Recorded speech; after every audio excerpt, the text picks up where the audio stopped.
여러분 안녕하십니까? 말씀 키노트의 패스터 데이빗입니다. 예수님을 만난 사람에 대한 주제로 벌써 9번째 시간인데요. 오늘은 요한복음 11장의 나사로의 죽음에 대해서 같이 여러분과 함께 나누어 보려고 합니다. 제가 요한복음 11장 4절부터 읽도록 하겠습니다.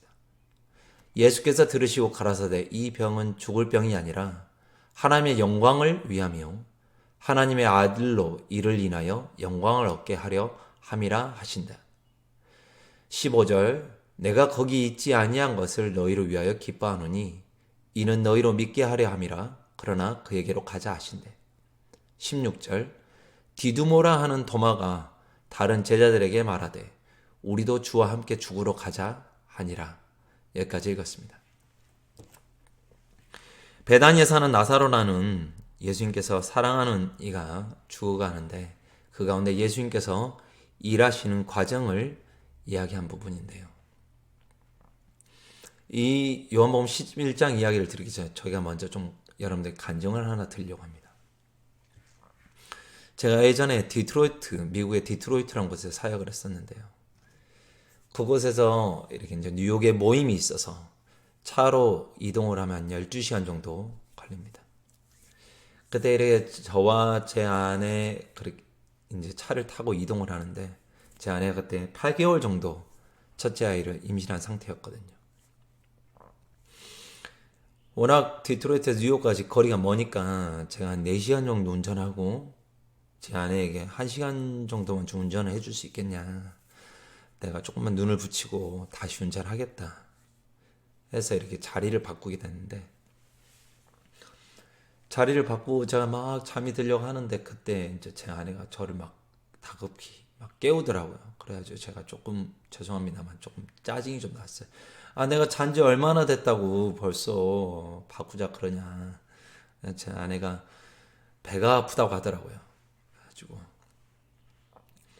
배가 아프면 화장실을 가야지 하고 이렇게 제가 이제 차를 휴게소로 가겠다고 하니까 제 아내가 그 배가 아닌 것 같다고 그러는 거예요. 그래가지고 너무 깜짝 놀래가지고 우선은 갓길에 차를 세우고 막 바로 운전을 제가 운전대를 잡고 막 급하게 운전하면서 얼른 하스피럴 병원을 찾았어요. 그래 병원에 다행히 이렇게 금방 병원을 찾게 돼가지고 병원에 갔는데 병원에 가서 막 검사를 하더니 진짜 병원에서 하는 이야기가 너무 이렇게 골반이 많이 벌어져서 아이가 곧 나올 것 같다라는 거예요. 그러니까 아 그래 그러면 아이가 나와야 되면 나와야지 하는데 병원에서 하는 이야기가 자기들은 이렇게 일찍 아이를 낳는 거를 해본 적이 없어서 할 수가 없다라는 거예요. 제가 그때 이제 너무 이렇게 어이가 없고 또 한편 이렇게 화가 좀 나더라고요. 아니 조치를 못할 것 같으면 검사를 왜 했어? 저 그래서 이제 저희가 병원에서 쫓겨나다시피 이제 병원에서는 헬기를 불러야 되나 아니면 응급차를 불러서 더 큰 병원으로 가야 되나 막 그러고 있는데 헬기를 부르자니 시간이 걸리고 어서 그냥 응급차를 타고 큰 도시로 더 큰 병원으로 가자고 하더라고요. 그래서 이제 경찰차도 오고 이제 앰뷸런스에 제 아내를 태우고 제가 그때 이렇게 미니밴을 운전하고 있었는데 제가 제 평생 그렇게 고속도로를 그렇게 질주해 본 적은 처음인 것 같습니다. 경찰이 저에게 최고 스피드로 갈 테니까 아무 염려하지 말고 뒤에 따라오라고 하더라고요. 그래가지고 경찰차가 가고 앰뷸런스가 따라가고 저도 그 뒤에 차를 타고 펜실베니아 이제 다운타운으로 갔습니다. 왔던 길을 다시 돌아서 30분을 다시 이렇게 타고 가는데 정말 주님이 찾아지더라고요. 이제 병원에 가고 도착하고 급히 제 아내가 이제 아이를 낳았는데, 아이가 나온 것도 참 대단하고, 또 산모도 아무 문제가 없는 것도 감사하고 하지만, 의사가 참 어려운 이야기를 하더라고요. 나오는데 아이가 너무 조그맣고 숨을 못 쉬어서 이제 굉장히 얇은 호스로 코에 집어넣는데 굉장히 마음이 많이 그때 어려웠습니다. 제가 지금은 쉽게 이야기를 하지만 호스를 집어넣는데 호스가 잘 안 들어가니까 그걸 다시 빼는데 그때 막 피가 막 같이 쏟아져 나오고 다시 그 조그마한 콧구멍에 다시 이렇게 막 호스를 집어넣는데 안 들어가니까 다시 그걸 막 빼는데 피가 나오고 막 하면서 가까스로 호스를 꽂아서 아이가 이제 숨을 쉬게 되어지고 하는데, 그때 제 아내도 절망적이고 저도 참 절망적이고 의사 선생님도 아이가 너무 일찍 태어나고 약해서 하루 이틀 두고 보지만 살 가망이 없다고 이야기하더라고요. 그냥 모든 게 참 원망이 되어지더라고요. 좀 이렇게 아내가 배가 많이 부르고 그러면 좀 모임에 참석하지 않던지, 굳이 이렇게 차로 가지 않고 아니면 비행기로 간다 할지 좀 너무 무리하지 않도록 좀 했어야 되는데 하는 지난 과거에 대한 후회 있잖아요. 그런 것들이 막 하게 되어지면서 아이는 인큐베이터 안에 있고 거기가 굉장히 많이 춥더라고요. 제 아내는 아이를 낳은 몸으로 가서 막 태어난 그 아이를 보면서 죽을지도 모르는 그 아이를 보면서 우는데 저도 할 말이 없고 옆에서 같이 막 많이 울었던 것 같아요. 그때 이렇게 방송에서 이렇게 저의 딸 이름을 부르면서 가디언 오라고 하더라고요. 가디언. 그때 정말 제가 복장이 많이 무너졌던 것 같아요. 정말 안 좋았던 것 같아요. 가디언이라고 하면은 보호자고 지켜줄 수 있는 사람인데 막상 아이가 그래 태어나니까 저를 가디언이라고 부르는 것조차도 너무 화가 나더라고요. 내가 뭘 할 수 있나? 내가 이 아이의 죽음 앞에 할 수 있는 게 무엇이 있나? 너무 제 마음이 어렵더라고요. 날 그렇게 부르지 마라. 차라리 useless라고, 차라리 쓸모없는 사람이라고 부르면 다 낫겠다라는 마음이 많이 들더라고요. 제가 이제 마음이 너무 어려워서 이제 목사님께 연락을 드렸어요. 목사님께 연락을 드려서 막 상황에 대해 설명하니까 저도 모르게 눈물이 나오더라고요. 그때 이 목사님께서 이야기를 다 들으시더니 저한테 좀 호동을 좀 치셨어요. 아니, 패스터 데이비, 정말 그 아이가 죽었으면 좋겠어? 응? 죽었으면 좋겠어? 왜 그렇게 울어? 응? 울 일이 생겼으면 좋겠어? 왜 그렇게 울어? 응? 목사인데 성경을 보고 하나님을 믿는 믿음을 가져야지. 그렇게 운다고 뭐가 돼? 하면서 굉장히 저를 호통을 치시더라고요.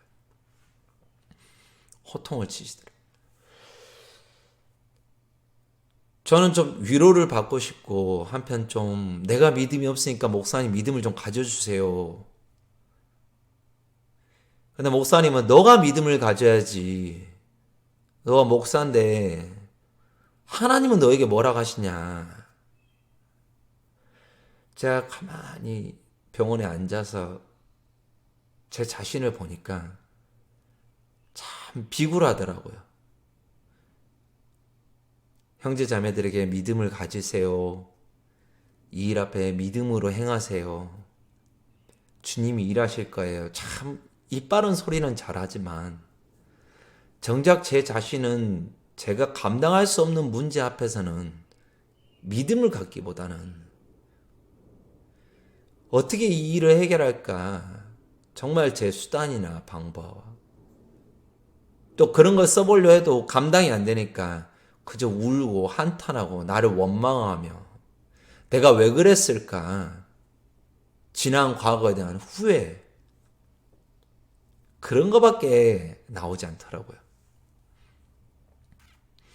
그러면서 가만히 앉아서 성경을 읽는데 성경도 처음에는 잘 안 들어오더라고요. 이 감정을 배제하고 성경을 읽어야 되는데 감정에 지배된 채 성경을 읽으니까 성경이 잘 안 읽어지더라고요. 아이가 죽으면 어떻게 하나? 아이가 잘못되면 어떻게 하나?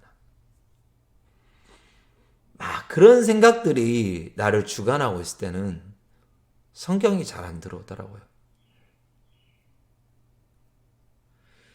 하지만 성경을 읽고 또 읽고 마음을 정리해 나가고 가지치기 하는 것처럼요.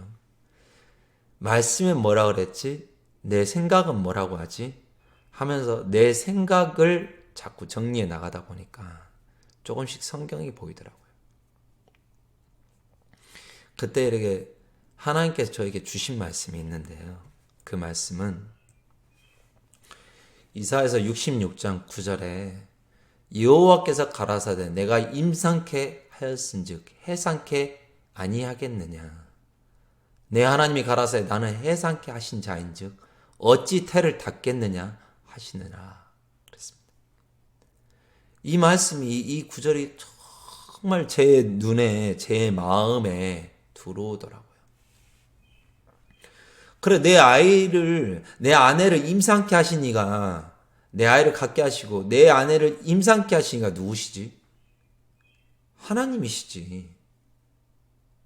그러면 그걸 해상케 하신 이도 누구시지?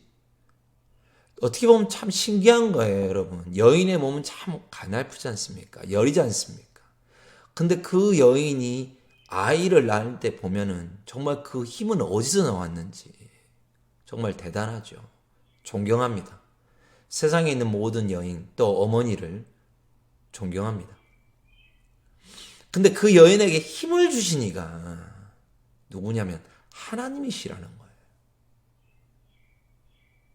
하나님이 가라사대 나는 해상케 하는 자인즉 어찌 태를 닫겠느냐. 야 내가 임상케 했어. 그러면 해상케 할 힘도 주시는 이인데 왜 나를 믿지 못하느냐라고 말씀하시는 것 같더라고요. 즉 대물은 임상케 하신 이가 하나님이고 이 아이를 낳게 하신 이가 하나님인데 그러면 이 아이의 생명도 하나님께서 주관하시겠다라는 마음이 들어지더라고요. 그 마음이 들어지니까 제 마음이 평안하더라고요. 제 마음이 감사하더라고요.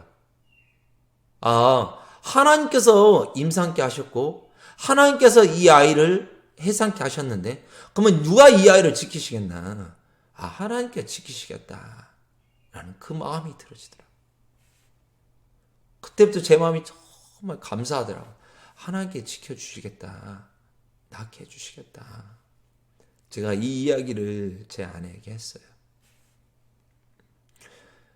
조용히 우리 둘이 손을 붙잡고 기도를 했습니다. 그러고 나서 얼마 되지 않아서 병원 의사가 찾아왔어요. 너 딸 아이가 심장이 정상적으로 뛰기 시작했다. 아무 문제 없다. 우리가 그래도 모르니까 이 모니터를 달아줄 테니까 너 아이에게 심장에 모니터를 달아줄 테니까 이거를 잘 보고 이상이 있으면 다시 병원으로 어서 급히 와라.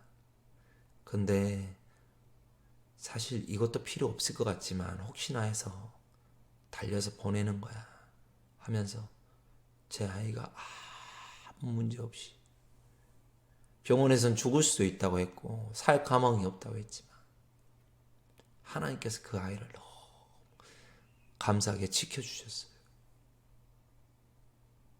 시간이 많이 지나서 지금은 제 아이가 많이 커서 제 자의 엄마보다도 더 큽니다. 굉장히 건강하죠. 얼마나 잘 먹고 잘 크고 잘 자랐는지 모릅니다. 뭐 먹는 것만 봐도 너무 이쁩니다. 감사하죠. 정말 감사합니다. 주님을 찬양합니다. 제가 짧게 좀 간증을 드렸는데, 제가 이 이야기를 드린 이유는 무엇이냐면, 요한복음 11장 4절에 예수께서 들으시고 가라사대 이 병은 죽을 병이 아니라 하나님의 영광을 위함이요 하나님의 아들의 일을 인하여 영광을 얻게 하려 함이라 그랬습니다. 즉 이 문제는 문제로 끝나는 것이 아니라 이 문제를 통해서 하나님의 영광을 나타내기 위함이고, 하나님의 아들 예수님으로 말미암아 이 문제가 해결이 되었다, 이 병이 나았다, 죽을 병이 아니다라고 영광을 얻게 하려 함이라는 거예요. 하지만 그 자리에 있는 제자들은 배단위로 돌아가면 안 됩니다. 다 죽이려 하는데 가면 안 됩니다. 나사로가 죽었다. 뭐라고 합니까? 차라리 잠자는 것만 낫지. 죽었습니다. 예수님 제자들도 예수님의 마음을 읽지 못하고 읽지 못하니까 이해를 하지 못하는 거죠. 15절 뭐라? 내가 거기 있지 아니한 것을 너희를 위하여 기뻐하노니. 왜? 이틀을 유하셨어요. 왜요? 듣고 나서 바로 가신 게 아니라 기다리셨어요. 언제까지? 이틀을 더. 완전히 나사로가 죽을 때까지. 나사로가 죽어간다 할 때 가면은 죽은 사람을 살린 게 아니라 가는 사람을 살린 것이고, 또 완전히 죽지 않은 상태에서 가면 저게 자고 있다가 일어났구나 라고 오해하기 때문에, 완전히 죽을 때까지 기다렸다가 죽은 자도 살리시는 하나님의 아들임을 영광을 나타내야 하심이라는 거죠. 내가 왜 기뻐하냐면 너희로 믿게 하려 함이라. 이제 가자 하고 이야기하시니까 도마라는 제자가 이야기하죠. 우리도 주와 함께 죽으러 가자. 전혀 제자지만 전혀 대화가 되지 않는 겁니다. 가자 그러시니까 가자 하고 말씀하시면, 이제 나사로가 죽었으니까 하나님의 이름으로 하나님께 영광을 돌리기 위함으로 살려내려 함이니 가자 하고 이야기하니까 도마는 뭐라고 합니까? 그래 죽으러 가자. 이제 우리 죽었다. 이제 죽은 사람을 살린다고? 배단위로 간다고? 이제 우리 다 죽었다. 그래 죽으러 가자. 끝났다 이제. 믿음이 아니라는 거죠. 믿음을 갖는 게 아니랍니까? 이 도마라는 제자는 계속해서 형편, 죽은 사람은 어떻게 살려내? 그건 하나님의 아들이라도 안 돼. 예수님도 안 돼. 안 된다고 생각하는 거고. 근데 이제 가자고, 아이고 이제 우리 죽었다. 그래 가자. 그러면 죽으러 가자.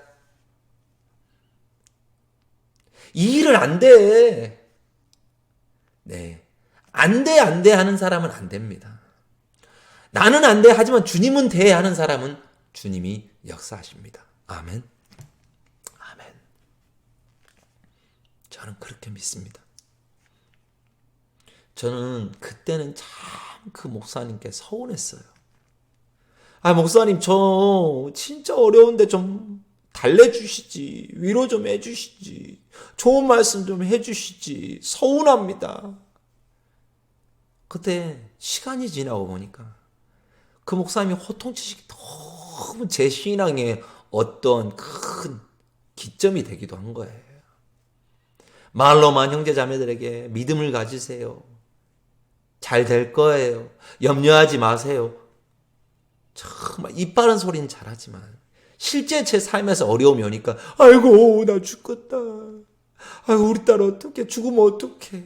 임산케 하시니까 해산케 하신다고 하였고, 어찌 그 태를 닦겠냐고 하신 그 주님 앞에서 제가 하는 이야기는 겨우 형편 이야기, 내 경험 이야기, 내가 느끼는 바, 내가 느껴지는 이 감정, 막 그런 것만 토할 줄 알지. 하나님 말씀에 뭐라고 했냐. 이 일을 위해서 영광을 위함이라 라고 이야기하는 게 아니라 제 형편만 이야기하는 저에게 목사님께서 크게 일침을 가하시고 깨달음을 주시고 하셨단 마음이 들어지는 거예요.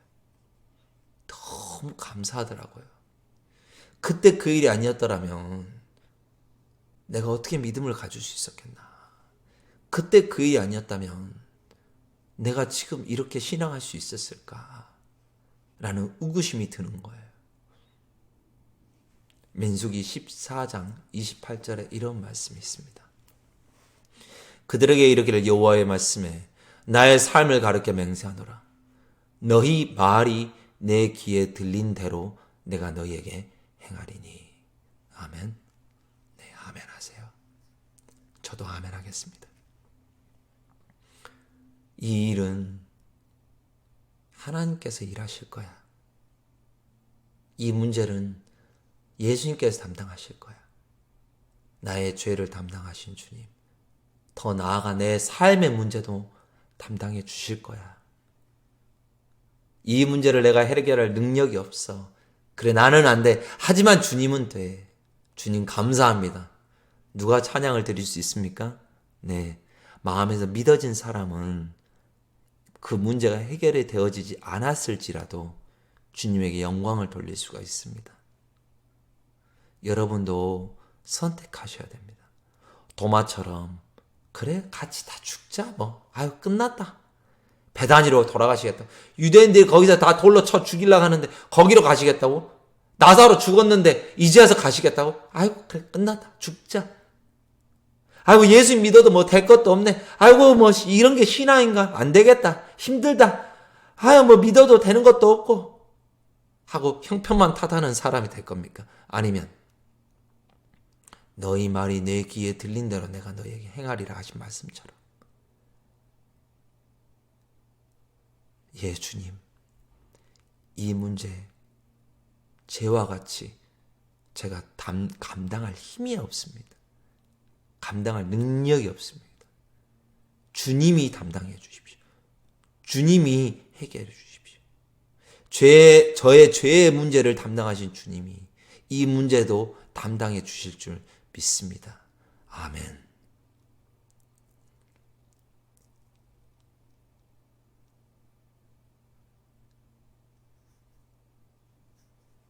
너무너무 감사한 마음이 많이 들어집니다.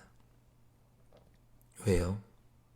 저에게도 너무나도 많은 문제가 있거든요. 저에게도 많은 문제가 있습니다. 제가 알래스카에 있을 때 존경하는 목사님이 계셨는데 제가 하루는 그 목사님에게 물어봤습니다. 목사님, 교회 렌트비도 내야 되고 형제 자매님들 어려운 문제도 있으시고 목사님 문제도 있으시고 이걸 어떻게 다 감당하십니까? 그 목사님께서 저에게 그러시더라고요. 이 문제를 내가 담당하냐? 주님이 담당해 주셔야지. 그러면 형제는 이 문제를 담당할 능력은 있냐? 나도 없어. 그러니까 주님께 맡겨야지. 제가 너무 그 말씀에 깜짝 놀랐어요. 그 말씀에 너무 깜짝 놀랐어요. 아, 맞아. 이 문제를 내가 해결하려고 하니까 문제지. 주님께 넘어가면 주님이 해결하지 못하신 문제가 있을까? 그렇지 아니하다 라는 마음이 들어지는 거예요. 만물을 주관하시고 기묘자시며 천지를 창조하신 주님 앞에 문제라는 게 있을까요? 없지요, 여러분. 저도 없는 줄 믿습니다. 예. 요한복음 11장에 나사로의 죽음에 대해서 여러분과 나누면서 제 마음속에 한편으로는 진짜 주님은 강제적으로 우리에게 믿음을 갖기를 바라시는 게 아니라 진짜 이 문제를 통해서 나라는 사람을 내려놓고 온전히 주님만을 믿기를 바라신다는 마음이 들어지고 온전한 믿음을 가르쳐 가신다는 마음이 들어져서 여러분과 함께 나누어 보았습니다. 오늘도 부족하고 긴 영상 시청해 주신 여러분께 감사를 드립니다. 여러분 삶 가운데 하나님의 은혜가 항상 함께 하시기를 간절히 기원합니다. 감사드립니다. 안녕히 계십시오.